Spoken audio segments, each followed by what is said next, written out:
বোকালতে এই জায়গাটা আমরা বসবাস করি দীর্ঘদিন আজ 40 বছর হয়েছে আমরা এখানে বসবাস করতেছি। এই জায়গাতে যাই ছাড়া বাজারের লগর বাড়িটাও অনেক উন্নত জায়গা মনে করি। আওয়ামী লীগ সরকারে একবার এই জায়গা আওয়ামী লীগ সরকার থাকতে আওয়ামী লীগ সরকারের লোকেরা এই জায়গা লই আঙুর লগে অনেক হামলা করছে, আঙুরে মারধর করছে, অনেক আমরা পিঠা পাড়া খাইছি। হিয়ার পরে যাত্রা ঘর দিছে জোর করে দখলে নিছে। দখল নেওয়ার পরে এখনও আমরা বিএনপি, আমার ছেলে বিএনপি, স্বামী বিএনপি, আমরা বিএনপি আজীবন করিয়েছি। হ্যাঁ তারা আওয়ামী লীগ সরকারের দেখছে আমরা বিএনপি, এই কারণে আমরা অত্যাচার করছি। এখন আমরা বিএনপি আছি, তাও এরা জায়গার লোক দিচ্ছে এই জায়গা নিয়ে হ্যাঁ তারা আমাদের লগে মারপিট অনেক করতেছে, অত্যাচার করতেছে। এখন সরকারি একটা টয়লেটের ইস্যু করি, এখন আমার জায়গাটা দখল করতেছে। এখানে এখন খাটের দোকান আছিল অনেক দিন, এই খাটের দোকান কারণে ঘুরে বেড়ার ধমক দিয়ে উড়ে দিছে, জায়গাটা খালি করছে হ্যাঁ ঘর করবে লাই।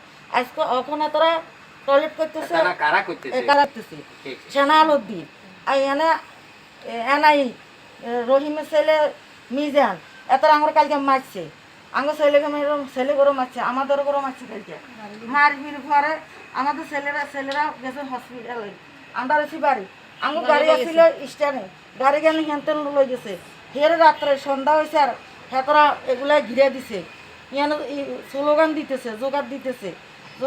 আমার ছেলে আমাদের স্বামী ভয়ে বাড়ি ঘরে ঢুকতেছে, আমরা মহিলারা বাড়ি ঘরে আছি, বড় আতঙ্কের ভিতরে আছি। সারা রাত আমরা ঘুমে যাই না, এক ঘরের বাইরে আপনার রাত কাটাইতেছি হেতরকু ভয়ে। ইহারা এতরা অনকা কি করে না করে তাকেও বলা যায় না। আমার কাগজপত্র জায়গা, এই জায়গা কি জানি অনেক দিনের জায়গা, এই জায়গা খতিয়ান দলি সব আছে, খতিয়ান দলির একদিন এগুলা কি জানি আমার কাগজপত্র জায়গা, আমার কোনো জুমুদস্তি জায়গা না। তারা তো যারা করতেছে এরা বল দি করতেছে, শক্তি দি করতেছে, কিন্তু কাগজ প্রমাণ কিছু নাই, কে করতে খতিয়ান দলি কিছু নাই। মামলা করতে করতে আদালতে আমরা রায় গেছি, রায় হওয়ার পর এখন আমরা হিরি খতিয়ান দলিল বা কাগজপত্র হয়েছি। ইয়ার পর এতরা গার শক্তি দিই, হুমকি দিই, আঙুরে তসালিন বিভিন্ন রকমের করতেছে। মায়েরদের আমি কাগজ চোগজ চিনি দিই, আঙুরে মারপিট করি, এতরা অনেক কিছু করছে। এখন আমাদের ছেলেরা কোথায় রয়েছে, আমাদের স্বামী কোথায় রয়েছে তাও আমরা জানি না, তাও আমার কাছে খোঁজ খবর নাই, মোবাইল টোবাইল সব বন্ধ।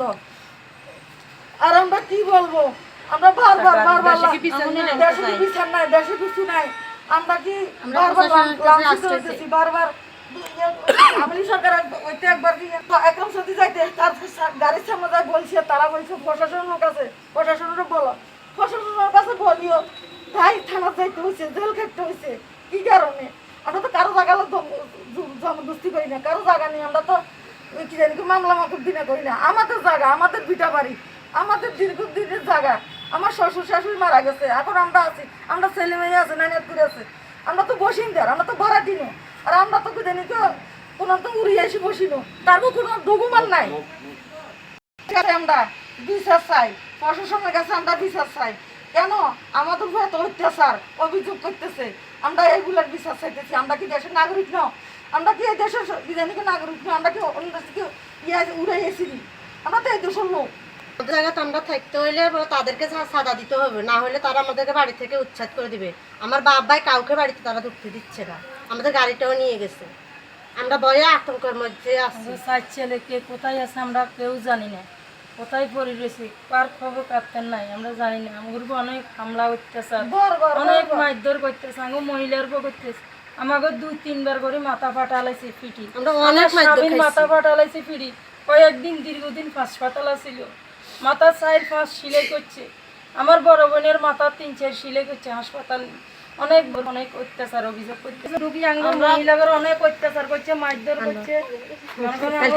ভয়ে ঘরে ঢুকে গেছে, এরপরে এরা ঘরে ঢুকে গেছে, ঘরে ঢুকিয়ে আমাদেরকে হুমকি দিতেছে, আমাদের স্বামীদেরকে মারি ফেলবে, কাটি ফেলবে, এসে হান টান করে আমাদের বাড়ি থেকে উচ্ছেদ করে দিব, বাড়ি থেকে বাইরে করে দিব।